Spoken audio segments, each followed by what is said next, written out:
Okay, I'm going to move to here.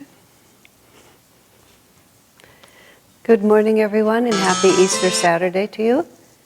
I'm Nayaswami Asha, and we are doing what we have been doing for years, which is holding a retreat on the day before Easter.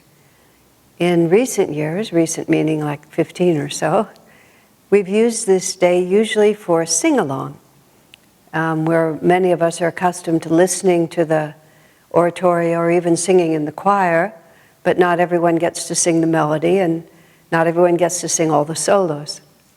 So we've had a wonderful way of doing that, but this virtual reality is a little bit different. So we're going to shift it just a little to make it just more about tuning in to Christ through the oratorio. But since all of you are wherever you are in your sheltering in place, feel free to sing along. There's no reason at all why you can't, but we're structuring it slightly differently. So without further ado, we'll say a prayer, and then I'll begin to talk to you about what today will be like. Heavenly Father, Divine Mother, friend, beloved God,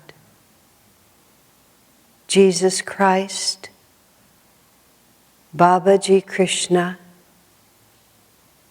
Lahiri Mahashaya, Swami Sri Yukteswar, beloved Master Paramhansa Yogananda, saints of all religions, dearest friend Swami Kriyananda, we open our hearts, we offer our lives in service and devotion at your holy feet. Bless us this day, that we may feel the living Christ within us, that we may be transformed by that power, that we may receive him and become as he was, a realized Son of God. Om. Peace. Amen.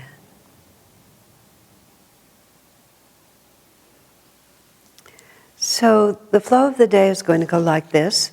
The oratorio has been, we've divided it up into 3 sections. I have to keep my notebook here because I have to keep track of it. Each section is approximately 30 minutes, not quite. Let me think, would that be true? It probably has to be a little shorter, and we have a very fine recording because we're not able to have live singers as we would normally have, but we have a very fine recording. And in between each section, starting now, I'll talk for approximately 20 to 30 minutes about what we're about to hear, what it was in the story of Christ, just something to help us go deeper into it. Then together, we'll listen to that section of the oratorio, all those pieces. Then after the music is over, we'll have 10 to 15 minutes of silent meditation to just take deep within ourselves what we've heard. Then we'll repeat the cycle, and we'll do that 2 times more. Okay? We won't take breaks during this because wherever you are at home, you can move around and make yourself comfortable as you need to, but we'll just run it right through. So it'll be maybe a little over 3 hours. I'm not really entirely certain. It just depends on how it flows. So, first I wanted to talk a little bit. Some of you know, but not all of you, because our online presentations are going out much farther than much of what we did before. This is the irony of this whole situation. We're in many ways more connected on a bigger sphere than we were before we became so restricted. So Divine Mother is playing little jokes with us. So I want to start by just talking to you about what the oratorio is, just a little bit about how it came about, what it means to those of us who are disciples on this path. Swami Kriyananda had written a great deal of music before he wrote the oratorio, and he wrote it, let's see, oh dear, 85, around 85, I think, 1985, 86. I should have looked it up exactly, but I think that's when it was. It was the time when he had just married Rosanna Golia, and she was from Italy, and she was from a Catholic context. And Swamiji was beginning to work with the spiritual group that she was part of and become hoping. He saw through what they were doing. They were charismatic Catholics who had a much more mystical relationship to the Catholic Church. He saw in them the potential that he could find a doorway to bring Master's teachings into the Catholic Church, into the churches, the Christian churches in general. And Swamiji had always felt that this would be worth doing if it could be done. Well, so all of that was part of what was happening, but let me back up a little. Swamiji took a pilgrimage with Rosanna, just the two of them first, to the Holy Land. And she had spent her life devoted to Jesus, and so for her it was a dream come true. Swamiji had only visited Israel very briefly, so for him also this was the first time he had walked through all of those sites, and it was a very, very deeply inspiring experience. And when when the tour was finished and he was back in Italy, one morning a melody came to him, and the melody was the vibrational expression of the inspiration he had felt at that particular holy site. And it seemed so perfect to him, he decided that he would concentrate on each of the places, the holy places he had been, and see if he could find, if a melody would be given to him that was the melodic expression of the inspiration he felt. And so in a matter of an hour or two, he had 21 melodies, each one related to one of the holy sites. And so then he began to apply himself in earnest. And over the next 4 months, it took him 4 months, he went through the holy sites, which was also a pilgrimage through the life of Christ. An oratorio is a musical, what would you say, journey through the life of Christ. That's what an oratorio is. So Swami was going to write this from the point of view, and this is what he called it at the beginning, Christ lives in the Holy Land and in you. So going from place to place on the journey of Christ, the point was to awaken within us not the historical record of where Jesus had been, but the living presence of Christ and Christ consciousness within us. And that was, of course, what Swami had experienced in the Holy Land, was not a memory, but a reality. Master speaks of the benefit of pilgrimage is that wherever a great master has lived, his vibrations are there forever.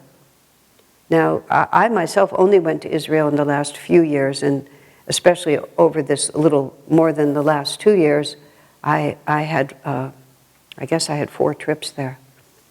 3 trips. 3 trips there. And I experienced exactly what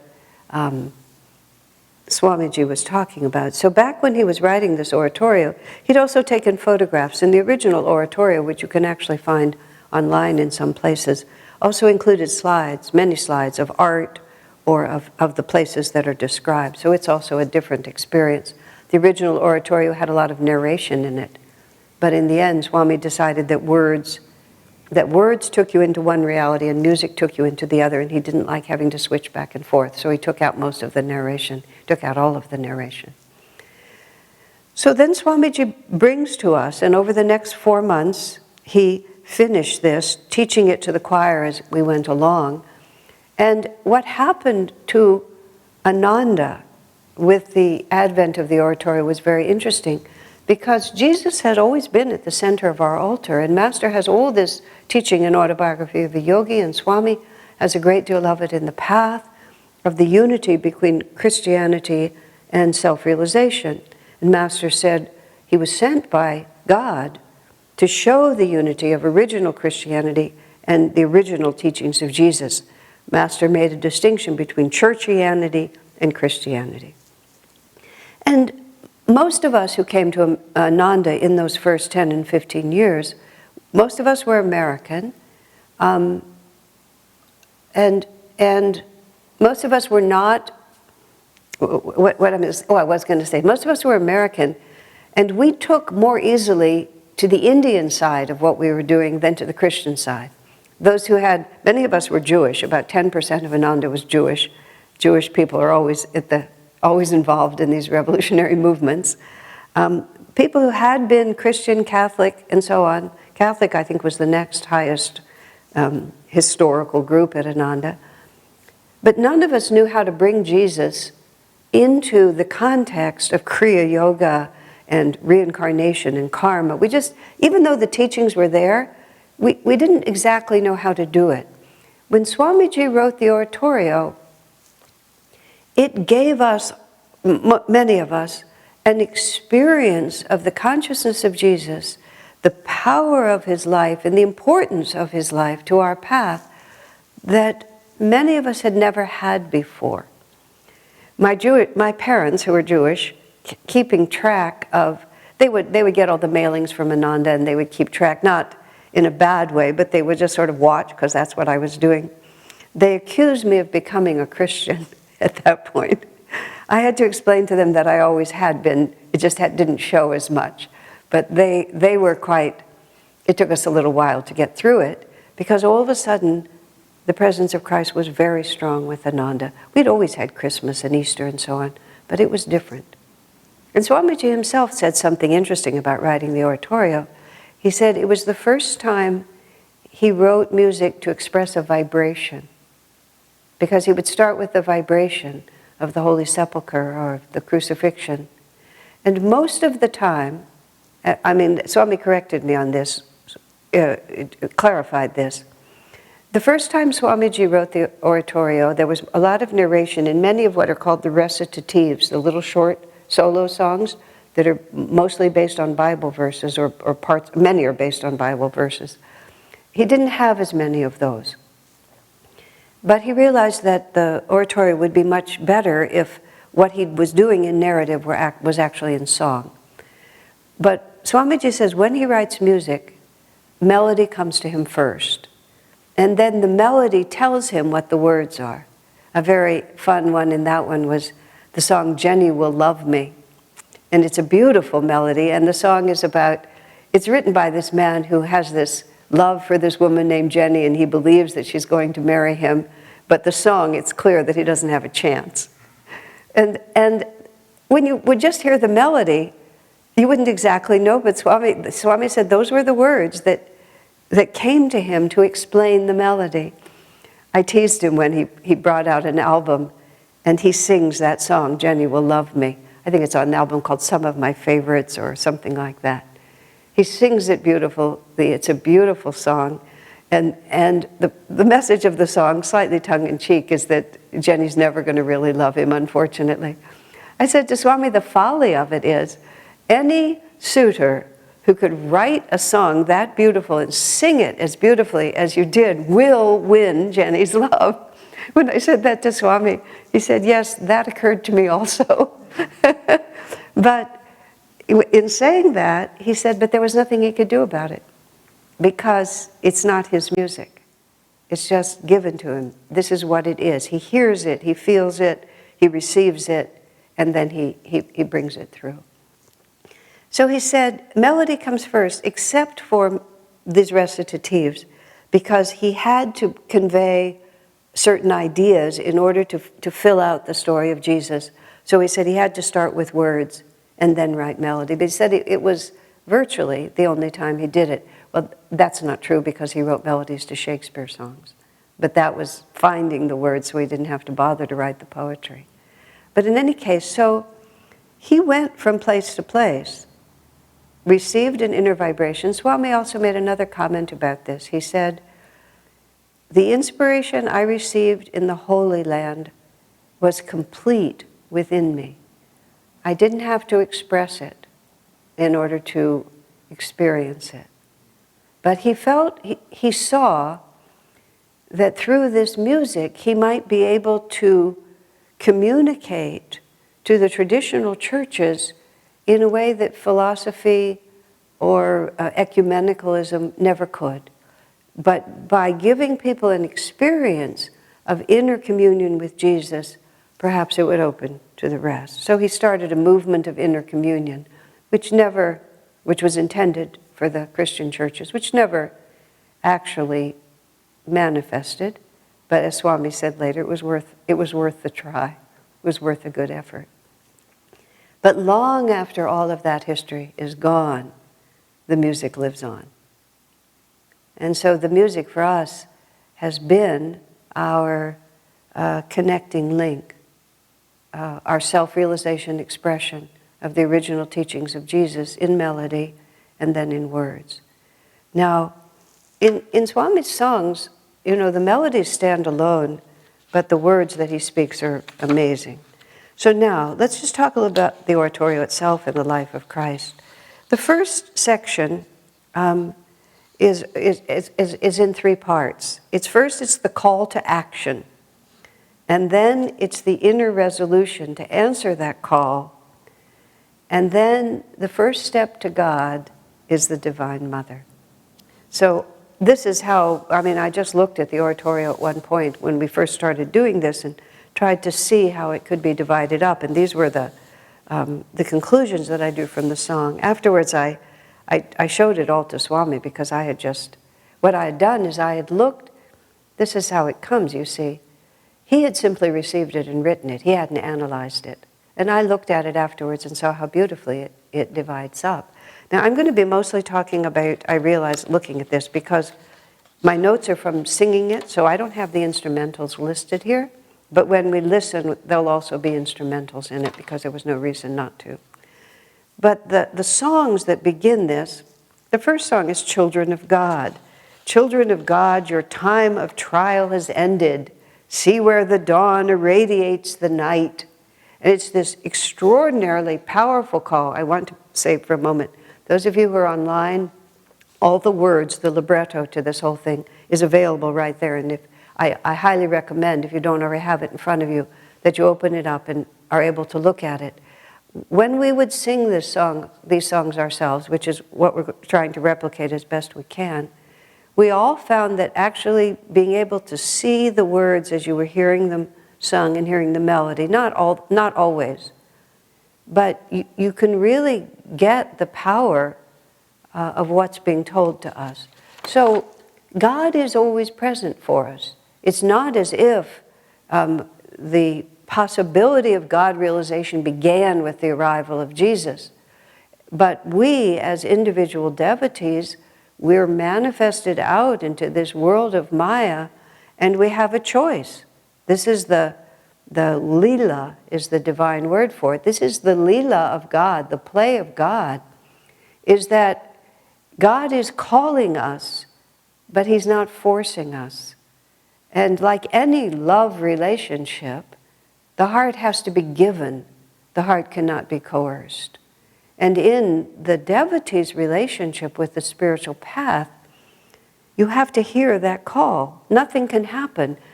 I live in Silicon Valley, and we have a wonderful, vibrant Sangha here, and there are many people who are deeply interested in what we're doing, but there's vastly more people who don't know at all, who couldn't care less, who haven't heard the call.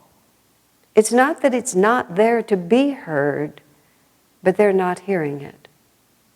And so the line in the sand for the journey of every jiva, every individual spark of divinity, is that some point, usually after many incarnations of suffering, through the noise of this world, we begin to hear another sound. And that sound is the call to action. You are not a helpless victim of the circumstances of your life. You can step toward God, and if you step toward God, He'll reach out His hand and pull you. You can go toward Jesus Christ or Paramhansa Yogananda or whomever you feel calling you. So the first two songs are very dynamic. First two songs, Children of God, your time of trial has ended. And it's such a triumphant piece. Prior to that comes a trumpet piece, now that I think about it. Come to Zion, call to Zion, I think it's called, or something like that. And the trumpet is really the first sound that you hear, which is really the sound of marching forward to victory. Then comes Children of God. Your time of trial is ended. See where the dawn irradiates the night. Lo, how your tears Sorrows will turn to joy, your griefs to delight. Children, rejoice, for the kingdom of God comes now in splendor. And then it says, it awaits but your sight. Now we have to take the action. We have to decide whether we're going to do it or not. So Jesus, when he came to Israel, when he came in those last 3 years of his mission, he'd already spent 18 years in India. The last 3 years of his mission, he just walked through, and those who had the capacity to feel who he was, he would look at them, follow me. That's how the Bible puts it so succinctly. Follow me. And those who could feel it dropped everything to follow him. Why would I not? And many of us, many of you, you know, Autobiography of a Yogi, some other spiritually inspired book or person just comes to you. Children of God, your time of trial is over. And you just clutch it to your heart and realize, in fact, my long, seemingly fruitless search has now borne fruit in this. Then the next song is a new tomorrow. When the dawn breaks and then the morning, puts the sun high in the sky. Swami said he wrote that song for modern Israel, but it's actually a song for all of us. We can have a new tomorrow. So the whole spiritual path starts out with this great, powerful rush of energy because we have to turn the tide in a new direction. Later it gets deeper and more serious. And in fact, the next part that I'm about to describe gets deeper and more serious. We can't march to God just sort of like that because it's really an internal. But just like when we do affirmations, we do them loud, then in a natural voice, then quieter, finally mentally. First, we have to stir up the energy. So the first part of the oratorio is exaltation of potential. Then the second part, as I'm saying it here, this is just the second section of songs.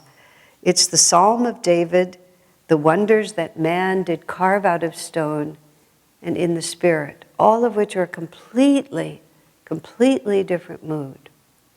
And it's a bit as if you leave the city, you march into the mountain, you're there in your cave, and now you see it's absolutely silent. Now there's no trumpet. Now there's no fanfare. Now I am really alone with myself and alone with God. And now I have to ask myself, can I really do this? Do I really have the power? Am I really here? Am I really going to just step onto the path and go forward? Master said that many people come to the spiritual path for the superficial romanticism of it, is what he called it. He said, but sooner or later it gets very deep and it gets very silent. So Swami's oratorio goes in that way. Big sound at the beginning, then all of a sudden it gets extremely still. But what it also gives us in this part, it really tells us in the spirit, I was caught up in ecstasy. 'Twas a day sanctified by God. And this is written for St. John, John the Apostle, of his ecstatic experience of God. Many times on the spiritual path, this is the way I've come to think about it, people have startlingly deep experiences right at the beginning. And then one gets the impression that this is what it's going to be like all the way through. And that's not necessarily what happens, but the way I think about it is, it's like you get to read the end of the book, and you realize this has a happy ending. And you get to feel a little bit of what that is, and then all those pages go back, and you have to be where you are, and you have to live through the rest of it. And so there is this, first there's the call, and then there's this deep, deep inward touching of the spirit. And then the sadhana begins. Now, in the life of Christ, what Swamiji offers us next it's all about the Divine Mother. Now, of course, this is the way the story of Jesus unfolds, because the story of Jesus actually begins with Mary. Mary, his mother. And Mary is in some Christian traditions, not all Christian traditions accept Mary in this way, but she's the Divine Mother figure. Jesus himself spoke of Divine Mother as the vibration of Om, which is the more subtle form, the creative expression that God sends Om, and Om manifests creation, and we merge back into the Om. And he called that Holy Spirit, which is pervading everything, Jesus called it the Comforter. At the time that he was teaching, every master has the same teaching, but they can only say what the people they're speaking to will be able to receive. Every individual disciple will receive their own teaching, but the main teaching, the teaching for everyone, has to be geared to the times. Master was just the same, every avatar is the same. So Jesus couldn't quite talk about God as Divine Mother, but he could talk about the compassion, the feminine aspect of God, of which Divine Mother is just a way to say that, but it's the compassionate Comforter. And Jesus spoke of the Comforter, the Holy Spirit, permeating, lifting, comforting us all the time. And the way that takes form in his life is with Mary. So we move into Mary's devotion and Divine Mother's care for us. And so the call has come, the inner spirit has been lifted, and now we begin the journey. And a very powerful place to begin our journey is with the Mother, because that's where we feel safe. And that's also where our own lives began. All of our own lives begin, in the womb of the Mother. And the Mother gives us life and then nurtures that life. And the same with Jesus. The Holy Spirit gave Mary the capacity to give Jesus life. So we follow the whole story of the angel Gabriel coming to Mary. Mary was a young woman who was part of the Essene community, who was herself a deeply devoted soul. The tradition was very strong in the Essene community that the Messiah was about to descend, and that one of their number would be the mother of the Messiah. So the angel Gabriel came to Mary and told her that she was the handmaid of the Lord who had been chosen. That's the song of the Annunciation. And then at the same time, John the Baptist, who was the incarnation of Elijah from the past and had been Jesus's guru, Elijah, when Jesus was Elisha. Elijah, Elias, same soul. Jesus was Elisha. These are great sages from the Old Testament, which was part of the prophecy that Elijah would return and the Messiah would follow. So the mother of John the Baptist was Elizabeth. And in a most miraculous way, her husband Zacharias was visited by an angel. And the angel said to Zacharias, "Your wife, though now old, will conceive a son." And she had been barren her whole life. And so she conceives a son, and that is Elijah. And John the Baptist, as we go in through the story, becomes the voice in the wilderness heralding the coming of the Messiah, who was Jesus. So Elizabeth has the baby in her womb, John, just a few months before Mary has the baby in the womb, and they're cousins. You see? And you have this beautiful human side to this, where these two women who know each other, who both have been now elevated by the power of the Spirit to have this holy duty of motherhood, to give birth to these two great souls, both of whom will live lives that are not the life of comfort that a mother would want for her child, but lives of enormous sacrifice. John will be executed by the king, and Jesus, of course, is crucified. So both the mothers are not only representing the power of compassion and love, but extraordinary selfless service and selfless sacrifice in response to the call for God, from God. So what we have through the whole mother section, which is the last part of what we're going to be singing now, is on one hand, we get to revel in that tenderness. And that's part of what, if a child is nurtured by a selfless, a refined, uplifted mother, that child receives a tremendous gift in going out into the world in confidence and in security and in a feeling about the positive nature of life.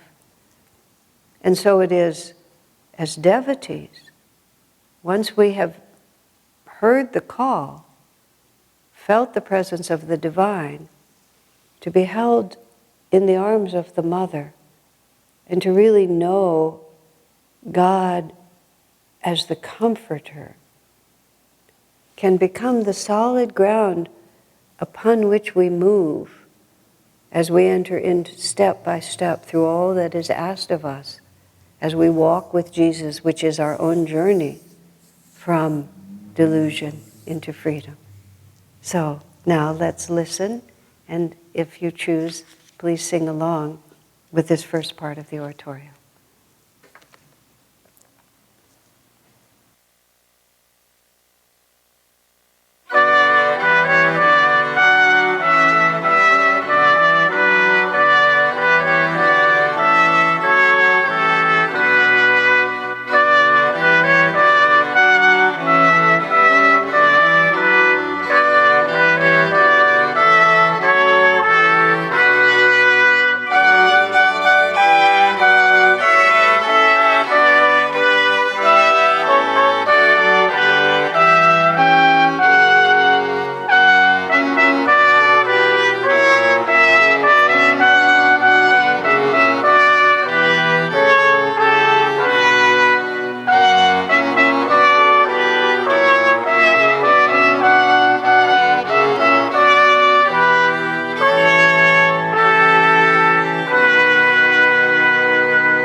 Even so, all of us together can create a better land. Leave the past, a new tomorrow waits for all who understand. La la la la la la la la la la la la la la la la. Leave the past, a new tomorrow waits for all who understand.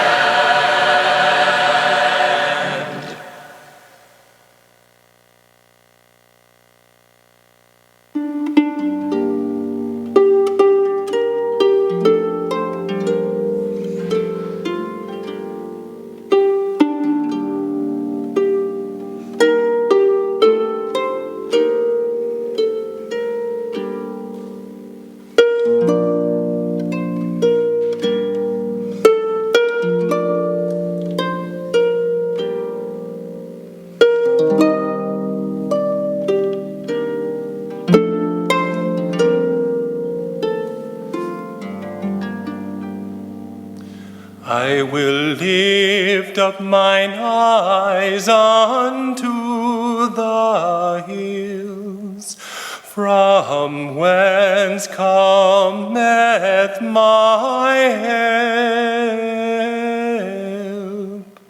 My help cometh from the Lord, who made the heavens and the earth. He will not suffer thy foot to be moved. He that keepeth thee will not slumber. Behold, he that keepeth Israel shall neither slumber nor sleep. The Lord is thy keeper. The Lord is thy shade upon thy right hand. The sun shall not smite thee by day, nor the moon by night. The Lord shall preserve thee from all evil. He shall preserve thy soul. The Lord shall preserve thy going out and thy coming in from this time forth, and even forevermore.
I was caught up in ecstasy.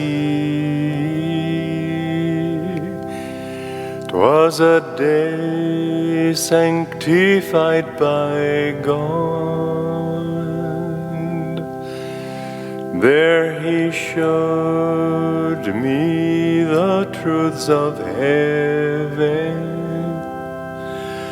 truths which all seeking him should know. How the soul made to live in freedom can reclaim its eternal right. How the night, born of our delusions, can be fired, blazing with his light.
us thy vision, grant us thy peace.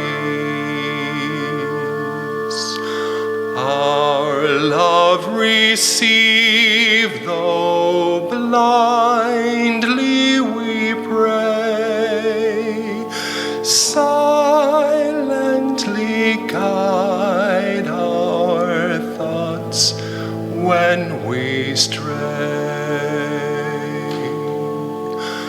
How many years so proud of our wisdom, turning from God, we've wandered alone. So many years we've boasted but madness. Now our souls call thee, make us thy own.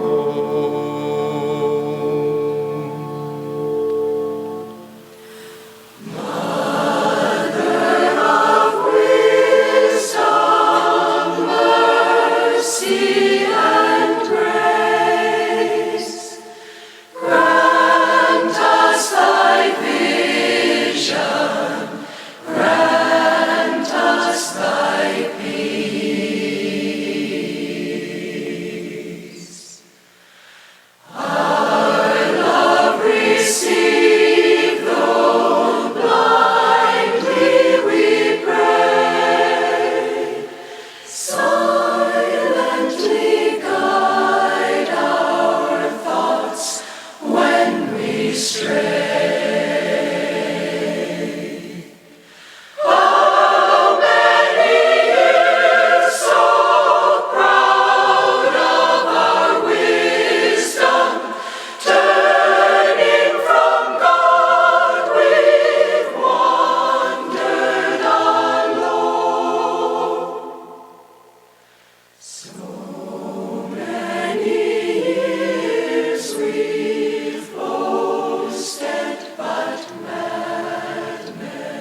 'twas Christ in darkness did shine, 'twas the light that formed the heavens, 'twas the light that shone in the blindest of hearts, making clear at last the way to inner peace. To testify that Christ came from above, a messenger of God declared before. Fear not, Zacharias, for your wife, though now old, shall bear a son who'll know wisdom's ways. Lo, Zacharias and his wife, their wisdom reaped through the years, submitted to the will of God, and became soon thereafter the parents of John.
Mary and Elizabeth meet. We don't have it? Okay. So now let's meditate.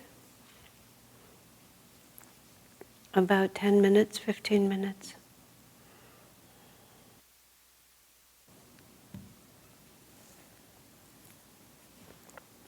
For those of us who listen often to Swami Kriyananda's music, it's one thing to listen to it, and it's another to really listen to it. One of my friends in seclusion took the CD called Secrets of Love, which each track has a very interesting name, Secrets of Life, the same, and then would see what Swami was trying to say in each one and then listen. And it's a wholly different experience to do that.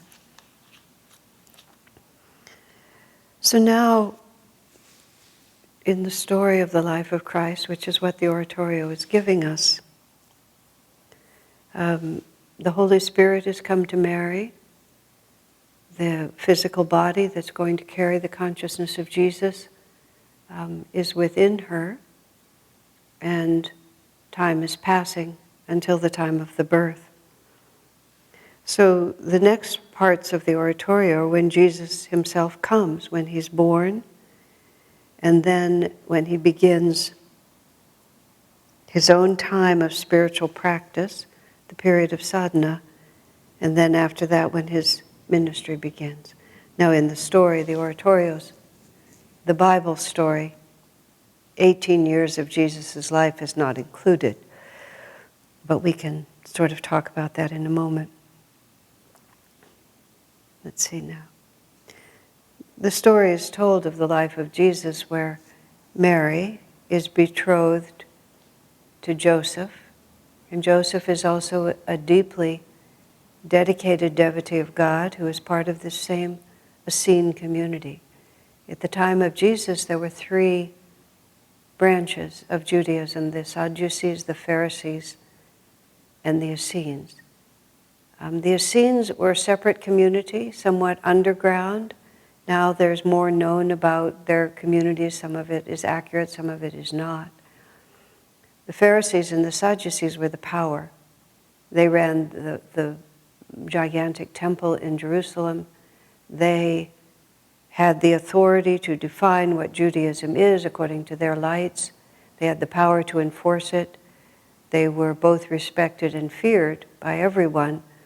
They became very wealthy and rather corrupt as a consequence. It's an irony of Judaism that I really do not know how to reconcile. That the time of this gigantic temple in Jerusalem was considered the apex of the Jewish time. And in a way it was, because it attracted Jesus to come. But also it was so material. If you go to Jerusalem or look on anything on the internet, this was this huge structure that simply dominated the whole city, like the Vatican, very, very akin to the Vatican. So does more worldly wealth and power mean more spiritual power?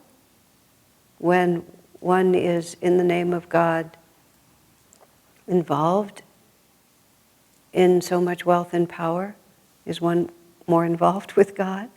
And then the alternative to that was this Essene community, which was somewhat secret, somewhat underground, because they were the mystical tradition of Judaism, because Judaism is a true religion. But they lived simply and more communally. I always think of them, they were very much like Ananda. They were very much like us, in that we live in this world, and we're not exactly a secret, but no one who has worldly authority takes us very seriously. Whereas, in fact, the reality that is building through Master is not the present, but it's the future. And so the power that the Essenes had, holding the true mystical tradition of Jesus, and it was their prayer that really drew Jesus to them. Most of the people who really followed him and carried out his mission were part of that spiritual family. So Joseph and Mary's mother Anna, and her husband Joachim, if I've said that right, Joachim. I think I haven't quite said that right, but Jacob is what we're talking about. And no, I don't want to say that, I'm not sure. But Anna was also a deeply spiritual person. And she had given birth to Mary, knowing that Mary was going to have this special destiny. And they're all together planning for the birth of Jesus. But then there's this government intervention where the ruling party decided that they weren't collecting enough taxes because they didn't know who owed them taxes. So they demanded a census. It's all on such an extraordinary mundane level. But the result of that was that Joseph and Mary were pulled away from her mother and from all their plans for the birth of the child, and had to go to the town of Bethlehem, which is where Joseph was from, in order to conform with this government edict. And even though it was nearly the time of her birth, they had no choice. So as a result, Jesus is born not in the comfort and the surroundings of all those who were there to welcome him, but in isolation in a cave, which was dedicated to the keeping of animals. Because when they got to that town, the town was so full of visitors, there was no other place for them to stay. This is a story we all know, no room at the inn. But the result was that Jesus made his appearance in extremely humble circumstances. If you visit the Holy Land, you can go to that cave. Master declared it a true spot, that it was indeed the spot where Jesus came into the earth. And so when Jesus is born, there's this celebration in the angelic world, and the shepherds are called to come, and then there's this journey of the three wise men. And Master declared just unequivocally that the three wise men coming to visit Master were Sri Yukteswar, Babaji, and the Hari Mahashaya. And it was the launch of another phase of this path of self-realization that our gurus have been implementing into the world for a long time. Swami raised the interesting question that perhaps just one set of masters is really responsible for a planet, because so many significant spiritual figures going backwards in time are all identified by master as one or another of our gurus. Now, one could dismiss that as sectarian pride, but there's no reason to do so. It's just a statement of fact. So the question of master's relation, Jesus' relation to this path, and Swamiji came to become convinced that it was a previous incarnation of Master, which really puts everything together, but that's not a claim that is necessary to assert. But what also happens with the birth of Jesus in this cave with these angels coming, and then these three wise men coming, is as devotees, we get to feel the story and not just think about it. The reverence for the birth of Jesus in the stable like that, and reenacting it as a living creche and so on, was actually instituted by St. Francis, which is very significant because when Francis lived, the Catholic Church was in poor condition. And what Francis brought was the true spirit of Christ. And part of that was that he found many ways. It was also the Franciscans who instituted the Stations of the Cross, where you walk the path that Jesus walked and feel what it took for him to go to that crucifixion. Because Francis knew that we needed to immerse ourselves in this experience of the life of Christ, that it wasn't enough to think about it, and that we also had to open our hearts. So the reverence for the baby Jesus is one of those beautiful ways that we open our hearts, because everyone, is drawn to love a baby. I was listening to a woman talk about a story and how her mother had this child. Her mother left her father and had a child with another man, and how this girl was so mad at her mother that she was determined, as she put it, to hate the baby. And then she sort of says, as telling the story, "Have you ever tried to hate a baby?" She says it's impossible to do. Saint Joseph of Cupertino, a great Italian saint, was sequestered for a period of years because he manifested too many miraculous powers, and it was inconvenient for the church, so they put him in isolation. And in his solitude, he had a little doll that to him was the baby Jesus. In the Indian tradition, all of the gods and goddesses and the avatars, they have the adult form and the baby form. They understand this. But in Christianity, all we have is the beginning of the life of Christ. And it also, of course, it's deeply symbolic, because this little tiny spark of divinity opens within us. But that tiny spark of divinity, that little baby Christ, grows to be that powerful force that could walk without hesitation into the crucifixion and then rise in the resurrection. And so as we feel that power of the birth of Christ, there's so much in it, even though it's just a tiny child. And so as we feel this little bit of growing spirituality within ourselves, and we nurture it tenderly like a mother nurtures a baby, we know that the future of that is magnificent. And if we care for it now and give it the right beginning and water it and feed it with the right attitudes, then it will grow into this world-changing eternal force of our own nature. So after Jesus comes, Jesus goes off for a time of spiritual practice. And these are the songs, Desert Solitude. And then Jesus meets his guru. To Jordan came Jesus to be baptized of John. When John did demur, Jesus said, It is right that I come and that I be baptized by you.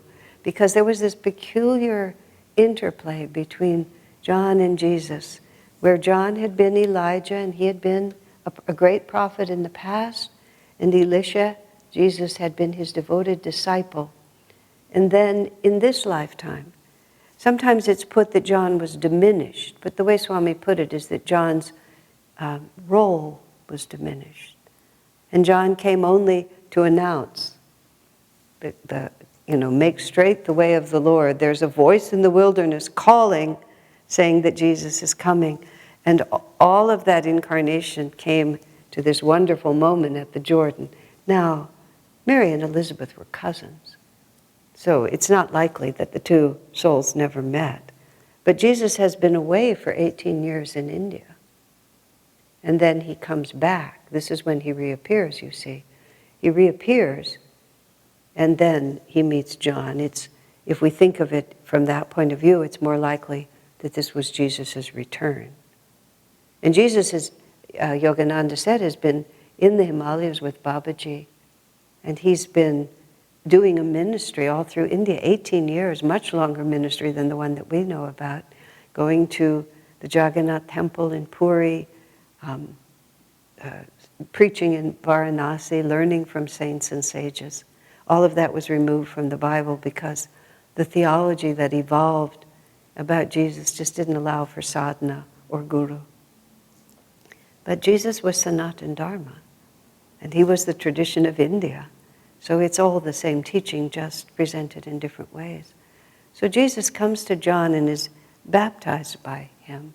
And this great power of the Spirit, this is my Son in whom I am well pleased. The voice of heaven speaks and the heavens open. Then immediately after, Jesus goes away to be into the desert for 40 days, because this is the beginning of his ministry, and he goes for these 40 days to be in solitude and silence. And there he is tempted by Satan, having visited this place way up on a barren cliff. There's a monastery just kind of pasted on the cliff. But when you sort of stand and don't even look at the buildings and what's grown nearby, absolute barren wilderness. And not only it's a complete kind of solitude that allows the Spirit, one can hear the Spirit in such an atmosphere, because it's not only the physical silence, it's the complete absence of interfering mental thoughts and desires from others. And so there's this tradition that when Jesus was at the apex of this seclusion and coming out after these 40 days in the wilderness is into deep meditation. The wilderness, even though Jesus may have been at a place, the wilderness is the place beyond human experience. When we go off into the wilderness, what we're doing is we're leaving behind civilization. And civilization is Maya, and all the people and the call of the world and the things that we want and the desires. We go into the wilderness, and the wilderness is where there is nothing of the human world. And at the end of that period of time, Satan comes and tries to persuade Jesus, now that you have all this power, you can use it. And tries to tell Jesus that that's where his real fulfillment will come, is that if he takes what he's gained in the wilderness and uses it to master the material world. And the song, The Temptation of Jesus, is very interesting, because the first voice in the song is the voice of Satan. But it's not exactly clear sort of why it's Satan. He doesn't introduce himself. He just tells us that if I can give you everything you want, and all you have to do is worship me. And at first you think, well, worship God, but no, me. What he means is worship the world. And this is the mistake that the Pharisees are making already, that power and money is really the God that they worship. But Jesus firmly and totally rejects the possibility of using what has been given to him, because he can tell the difference. He can tell the difference between the bliss of spirit and the illusion of power in this world. This is something all of us have to work our way through. It's not that we're looking for power in that sense, like a politician or even like one of these priests, but we want to be able to have the world be our way. You know, we want our home, and we want our relationships, and we want the security of what we know, and that's the temptation of Satan. Oh, I could just have a little of both. I could be a devotee, but I don't really have to give up, not really everything. You know? I could still be rich, I could still be comfortable. Well, if God gives it to you, yes. If you're dependent upon it, then sooner or later, God's going to ask, how much do you love me? How much do you love me? How much do you love me? Do you love me above all things? Sister Gyanamata said that she had to come to realize that she had to give up everything, even those things, she said, that harmed no one, that were mine by right. I love that little phrase, mine by right. But it was a question of her heart. It was a question of her fears. It was a question of how much she trusted God. And so Jesus goes through that. He stands at the apex. He's been 40 days of tremendous tapasya, and Satan offers to just make him a little more comfortable. Why not? And then Jesus repudiates it completely and just shows us, what we must do. It sounds extreme. And I know many people, it's even hard to get your mind around it. And it's not something to fear. And it's not something that will be forced upon you. What happens on the spiritual path is you're standing here and you take a step forward, and then you move the next foot, and you move the next foot. And if you persevere with patience and willpower, you gradually elevate your consciousness by the grace of God. And as it becomes elevated, everything begins to look different. And that which was not inappropriate suddenly becomes inappropriate. And so when Divine Mother begins to remove it from you, you know that it's time to let it go. It's very, very beyond simple thought. So once Jesus has gone through his 40 days in the wilderness and has been tempted by Satan and has repudiated Satan, then his mission begins. And he goes out and he begins to find his disciples. And now, the whole tone of the oratorio shifts for a while here. And his mission begins at a wedding feast of all places. And his first miracle, this is like, here is the soul that eventually is going to face crucifixion, is going to stand against all the powers of the world and triumph over them ultimately. And his mission begins at a wedding feast. That the great mystery, which is part of why the requirement for renunciation is so complex, is because, as Swami puts it, that which embraces the infinite also embraces the infinitesimal. And there is no bright line of division between ordinary life and spiritual life. Everything is spiritual. Everything is a manifestation of creation. Everything is an expression of God. So if Jesus is in the wilderness, or at the wedding feast, or on the Via Dolorosa, or on Golgotha, his consciousness is always the same. And there is always an appropriate expression of divinity in whatever environment we're in. So in this particular song, the way Swami writes it, because Jesus wanted people to know that he was with them. So there's a wedding feast. They run out of wine. Mary goes and gets Jesus and says to Jesus, the host is going to be embarrassed because they've run out of wine. We need to do something about this. To my mind, it's like, what is being demonstrated is the motherliness of God.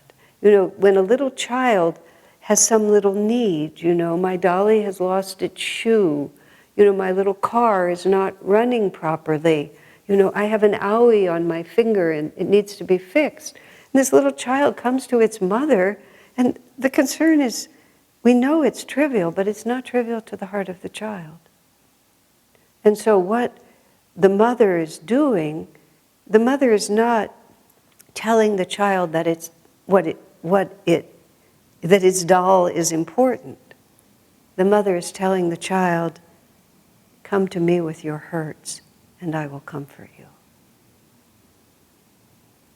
And the more deeply we can understand, come to God with our hurts and she will comfort us. You see, then everything is possible. And as we step by step on the spiritual path, it becomes more refined, it becomes more subtle. And when we're trying to draw our comfort from somewhere else, Divine Mother says, no, come to me, come to me, come to me. And our faith, our courage, our willingness to let go of the familiar, to put it down, we build it breath by breath. So Mary says to Jesus, the host will be embarrassed in front of all his guests. And so Jesus then, he brings water jugs and he passes his hand over it, and all of a sudden the water turns to wine. And it's not only wine, it's the best wine of the whole party. They even throw that into the Bible. And they say, they have there's sort of this little extra line in there that most hosts serve the good wine at the beginning, and then as the party progresses and people's discrimination is dulled by their drinking of wine, then you bring out the cheaper stuff because people don't know anymore. But then the guests say to the host, but you saved the best for last, which is what Jesus had done. Not only did he comfort, but he comforted and uplifted. More, even he poured out more than even was needed. And you see, that's how the devotee begins to feel. And sometimes it's in material abundance, unexpected abundance in one form or another. And sometimes it's not anything that can be seen, but it's such an abundance of spirit that it makes everything else pale by comparison. Many years ago, when Swamiji was just trying to get Ananda started would be the summer of 1970. He was pouring everything into it. He'd managed to get a few buildings up, and then the temple burned to the ground.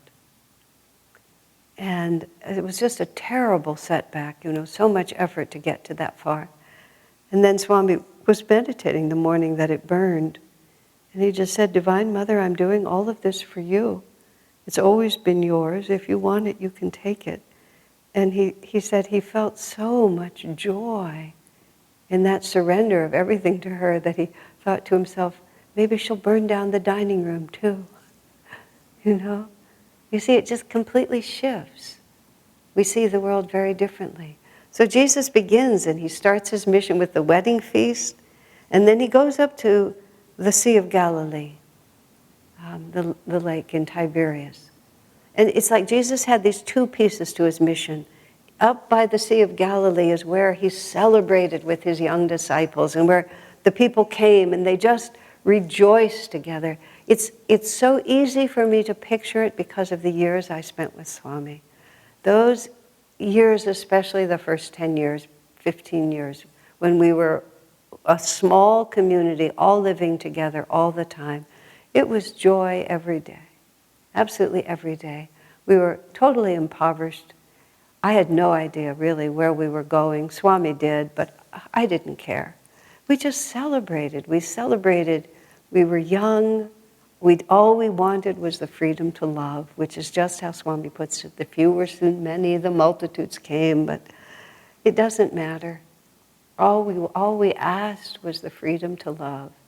And capturing that spirit, that's what carries you through on the spiritual path. The ministry begins, that joy is there, and this section ends, lift your hearts unto the Lord. Joy, joy, joy, joy.